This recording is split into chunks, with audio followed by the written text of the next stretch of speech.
Hello বন্ধুরা, আজকে আনগরে এমন একটা জিনিস দেখাবো যা না দেখাই আর পারলাম না। কারণ আল্লাহর কাছে আমরা অনেক দোয়া করছি যে বৃষ্টি দাও, আমার ক্ষেত খোলা খারাপ হয়ে গেছে। তার জন্য আল্লাহ আমাকে দোয়া কবুল করছে। আর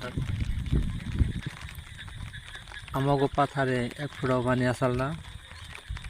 আর পানি এখন দেখুন আমার গুছা তলায় হাল দিচ্ছে এক রাতে বৃষ্টি। তো বন্ধুরা আপনারা দেখুন,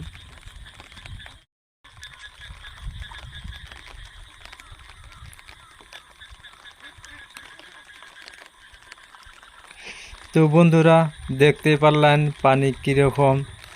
আর পানি এখনো বাড়ার পথে আছে, জানি না কি হবো। কিছু মনের ধান ঠুর বাড়িছে আর কিছু মনের বাইরের পথে আছে, কিন্তু এই পানি যদি ডুব খায় তাহলে ধানের অল্প ক্ষতি হবো। এখন জানি না কি হয়। আর এটাই সবচেয়ে ভালো করে জানি, আল্লাহ যা কিছু করে ভালো নিগাই করে, এটাই কামনা করি। মানুষে অনেকে বৃষ্টির জন্য কান্নাকাটি করছে, আর আজকে আল্লাহ বৃষ্টি দিছে এক রাতের পানি, মানে এক রাতের বৃষ্টি পানি বুঝায়। তো ঠিক আছে বন্ধুরা, দেখতে পারলেন, ধন্যবাদ।